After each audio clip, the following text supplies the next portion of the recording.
Paul over at Diecast Graveyard is hosting a muscle car flames build-off. The rules are pretty straightforward. You must use an American muscle car, the car must have a flame paint job, and no decals can be used. I decided to use this M2 1970 Ford Mustang Foose Gambler 514. The chase car that M2 produced was a pretty good representation of Chip Foose's creation, but this one you see here, it's not exactly a duplicate of the original, so I decided I'd tweak this one for this build. I always like Foose's creations, and heck, I've been wanting to tear into this for a while. So it's the first time I think I've done an M2. I don't recall doing one before. Metal base, they screw together, so that's a nice start. Plastic insert for the body, for the interior. There's 2 glass sections. Both of those are anchored to the roof, and so those needed to be drilled out. Naturally, I was trying to be really careful here. It's not like I have replacement glass for this. And I just had this feeling I was going to snap one. Fortunately, I didn't. I just took my time, tried to be patient, something that doesn't exactly come naturally to me. And they came out fine. The plastic for the windshield and the rear window, I don't know if all M2s are this way, but it was actually pretty thin. I was surprised. The dash screws in, which shocked the heck out of me. And it was a different screw. It's interesting, too, because it was like all kinds of different size screws on this thing. So pulled the dash out. It had some detail on it already, and that's one of the advantages on this one is it has some detail already on it. The M2 castings have that. It came with the engine that I'll be dropping in here, and it came with 2 sets of Foose designed wheels. Looking at this later, I think I chose the right set, but one set was just straight chrome, and the others had this greenish cast. And interestingly, the color I end up with on this isn't all that different than this starting point, particularly under the lighting that I shoot this. But I do end up heading off into the weeds on this one. I knew I was going to have problems with the flames. Not like I'm a decal master, but I know doing flames, trying to do them with the rattle can would be a problem. So I figured I'd figure something out. Had to cut out the back bumper. Back bumper's plastic, front bumper's plastic, and they just have pins holding it in. It was interesting, the tail lights, there's holes in that piece of plastic. And so even though they painted that whole back strip red, only the 6 lights show up through the 6 holes. I just painted those individual holes red later, as you see.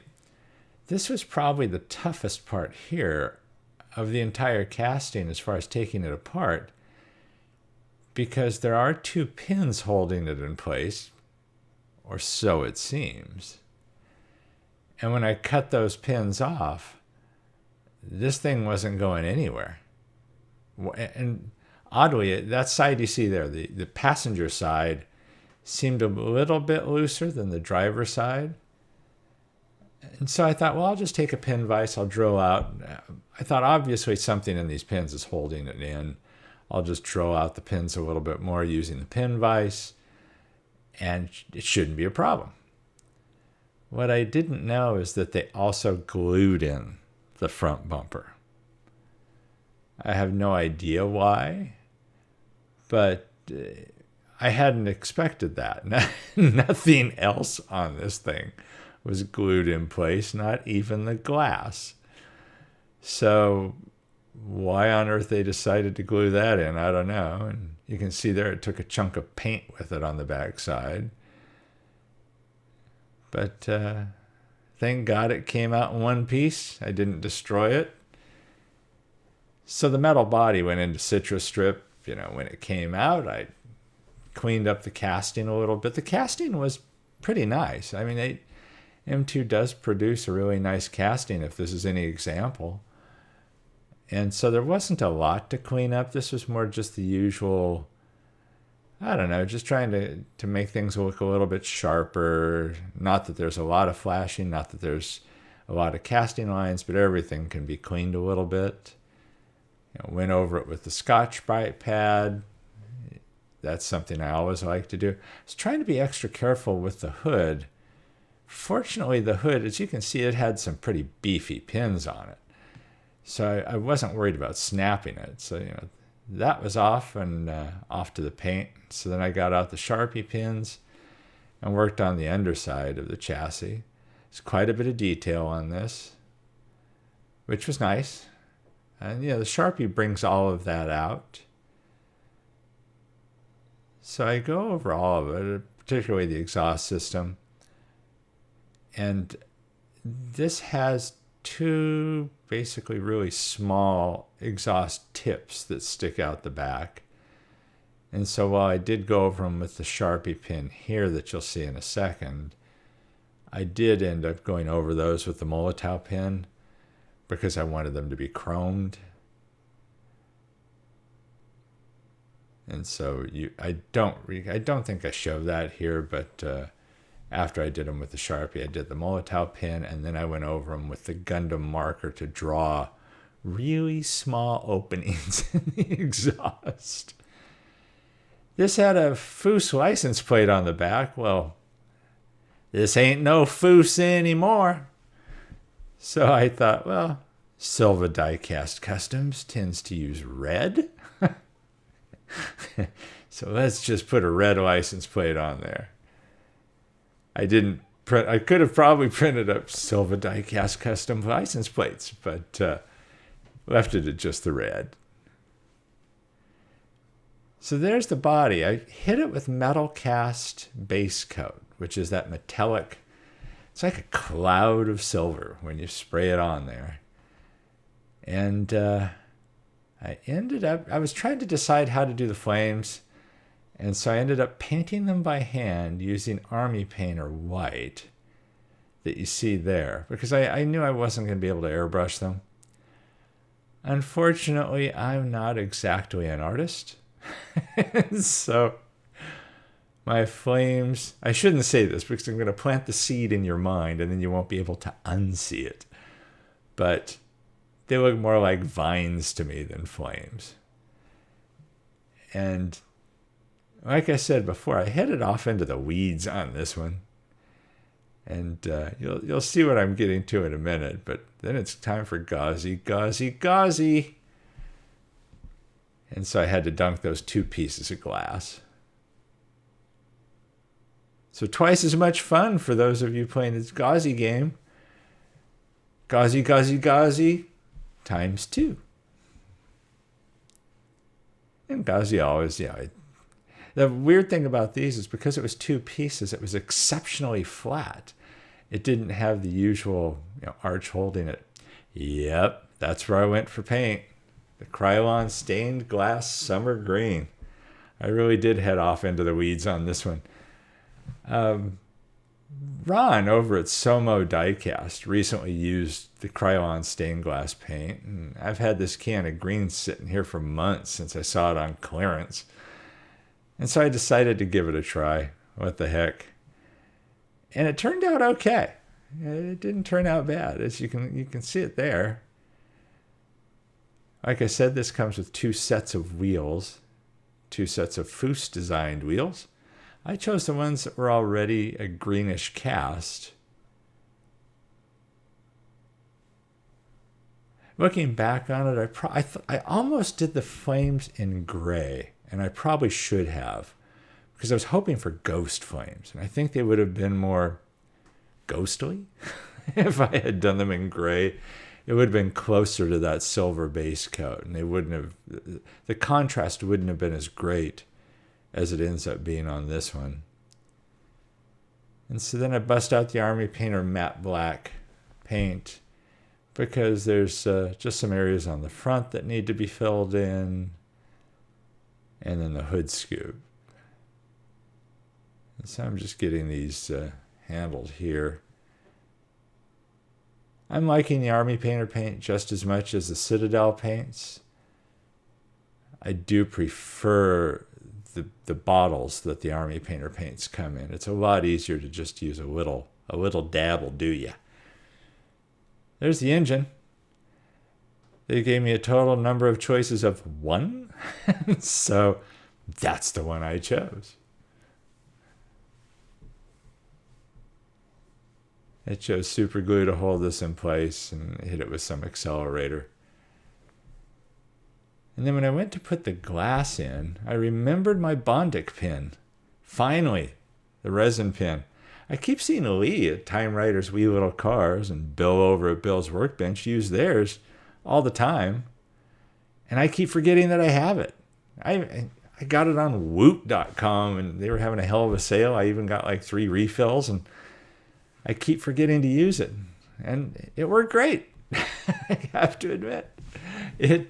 I wish I remembered to use it more often. And there's the dash. It screws back in. It just kind of blows my mind that the dash screws in on this thing. It's a very detailed interior. It's nice. They detailed the dash, and so I didn't really need to do anything to that other than try and get the screw in. Naturally, I think this is like a 172 screw. It seemed to be awfully small.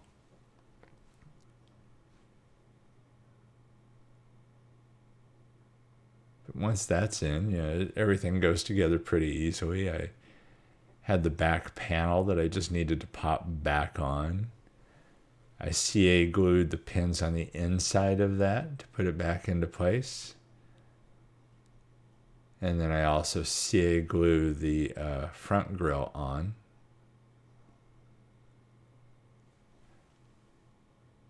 As I was doing this again, I touched, not with this crazy glue, but I touched part of the back window with my finger. It reminded me just how thin the glass is on this M2. So again, it'll be interesting when I go to do another one of these to see if that glass is as thin as this one. Remember, the front grille on this one was glued on at the factory. And so here I'm being very careful to only glue in the grille and not also glue the hood down at the same time, which would be something stupid I would do. I'm not sure that, as nice as the M2 casting is, I'm not sure that I like all these pieces like this. And maybe it's just because I'm accustomed to the Hot Wheels or Matchbox, and how they go together. And I don't know, this was just odd. There's a pin that holds the back in, under the back bumper, and then just the one screw at the front.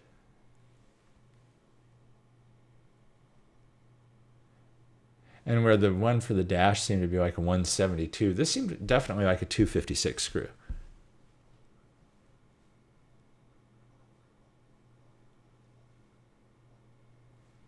So there you have it. I'd like to thank Paul again for hosting this. And I'm going to put a list in the description below of the other builders that are participating in this, and be sure and check all of them out. It's a good looking car where it started off. And mine, I hope you like it.